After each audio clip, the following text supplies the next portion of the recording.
If you woke up today feeling sluggish, bloated, or your doctor recently told you your cholesterol is going up, this video is for you. Today I am walking you through a complete 24-hour eating plan that does two things at the same time.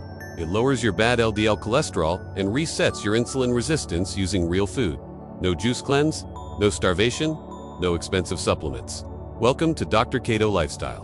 Hit that subscribe button right now because every single week I will be giving you science-backed strategies to fix your metabolism and protect your heart. Let's get into it. Here is something most people do not know. High cholesterol and insulin resistance are not two separate problems. They are two symptoms of the same root cause, which is poor metabolic signaling. Let me explain quickly. Your body has two types of cholesterol. HDL is the good kind, and it acts like a cleanup crew. It goes around removing cholesterol buildup from your arteries. LDL is the bad kind, and it clogs your arteries and leads to heart attacks and strokes. You want your LDL below 100 and your HDL above 60. And here is the scary part. There are zero symptoms when your levels are bad. You will not feel anything until it becomes serious. That is why managing this proactively matters so much. Now, insulin resistance makes everything worse. When you eat too many fast-digesting carbs, your body pumps out massive amounts of insulin. Over time, your cells stop responding to that signal, and that is insulin resistance. It directly raises LDL, raises triglycerides, and drops your HDL. Fix one, and you help fix the other.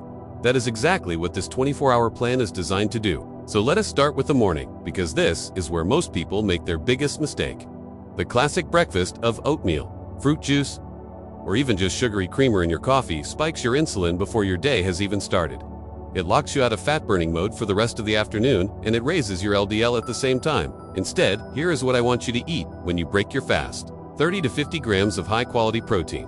My personal go-to is 3 to 4 pasture-raised eggs, half an avocado, and some smoked salmon. Now, a lot of people ask me about eggs. Eggs are absolutely safe to eat in moderation, even if you have high cholesterol.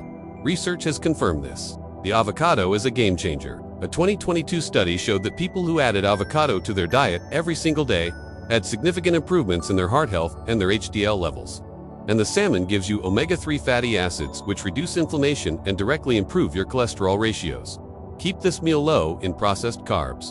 Your body just came off an overnight fast. By eating only protein and healthy fat, you are telling your body to use its stored energy, which means you are burning fat and lowering LDL at the same time. By lunchtime, most people are ready to crash. They grab a sandwich or a pasta bowl and they are useless by 3 in the afternoon. You do not have to do that. Build your lunch around whole food, protein, and healthy fat. A big salad with grilled chicken or wild-caught salmon, half an avocado, olive oil dressing, lots of greens, and some walnuts or chia seeds on top. Why walnuts and chia seeds? They are loaded with plant-based omega-3 south, which are great for your brain and incredible for your heart. And here is the science on fiber that most people never hear. Soluble fiber literally binds to cholesterol in your digestive system and carries it out of your body. Think of it as a natural LDL vacuum. Beans, lentils, flax seeds, leafy greens. These are your best friends when it comes to lowering LDL naturally. And right after lunch, I want you to do just 10 minutes of movement. A walk around the block, doing the dishes, standing up and stretching. This activates muscle transporters that pull excess glucose out of your bloodstream without needing a surge of insulin. You skip the post-meal spike completely. Now here's the part that might surprise you. Carbs are not the enemy. I want to say that clearly. Carbs are not the enemy, but the timing and the type of carbs matter everything.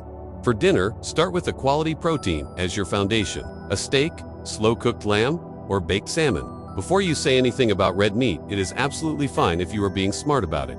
Trim the visible fat, choose leaner cuts, and cook it by baking, broiling, or sautéing instead of frying. Here is why that matters. When cooking oil is heated and reheated over and over again in a restaurant kitchen, it turns into trans fat. Trans fat is one of the single most dangerous things for your cholesterol and your heart. When you cook at home, you control everything. The oil, the protein, the cooking method, the portions. This is one of the most powerful changes you can make for your heart health. Now on the side of your protein, add some smart carbs. Not bread and not pasta. I am talking about whole food carbs like roasted sweet potato, steamed vegetables, or a small handful of berries. And here is the key trick. Eat your protein and fat first. Then eat your carbs at the end of the meal. This creates a buffer in your stomach that slows down the absorption of sugar and prevents a massive insulin spike right before you go to sleep. Let us talk about supplements quickly, because I get asked about this all the time. And I have to be clear, always talk to your doctor before starting any supplement. But here is what the research actually shows. Number 1 is psyllium fiber. This is a soluble fiber supplement that binds directly to LDL cholesterol and removes it from your body. It is safe, it is affordable, and it genuinely works.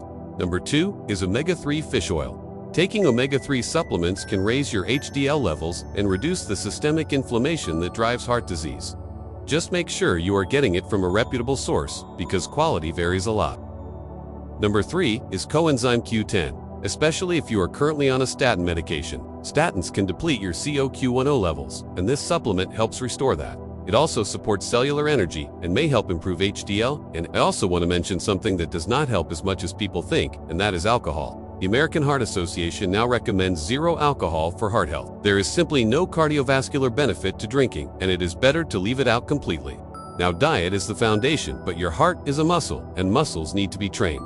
150 minutes of cardiovascular exercise per week, that is just 20 minutes a day, has been shown to significantly raise HDL cholesterol and improve overall heart health. Sleep is also massively underrated when it comes to cholesterol. Poor quality sleep spikes cortisol, disrupts your insulin signaling, and directly tanks your HDL. If you snore at night or you wake up feeling tired, no matter how many hours you slept, please talk to your doctor about sleep apnea. It is directly linked to high blood pressure and worsening cholesterol. And finally, stress management. Even just 5 minutes of deep breathing or quiet reading per day gets the nervous system into rest and digest mode, which is essential for metabolic recovery and heart health. Here is your full 24-hour reset and summary. Start your morning with 30 to 50 grams of protein and healthy fat. No sugary breakfast. Build your lunch around whole foods, fiber, and omega-3 south. Move for 10 minutes after eating. At dinner, eat your smart carbs last after your protein and fat. Support with the right supplements after speaking to your doctor. And stay consistent with your sleep, your movement, and your stress levels. Small changes compounded every single day create massive results. Do not get overwhelmed. Pick just one thing from this video and start it today. If this helped you, please smash that like button because it genuinely helps this channel reach more people. Subscribe to Dr. Keto Lifestyle so you never miss a video. And drop a comment below right now and tell me, what is your biggest struggle? Is it cholesterol, insulin resistance, or both? I read every single comment. See you in the next video.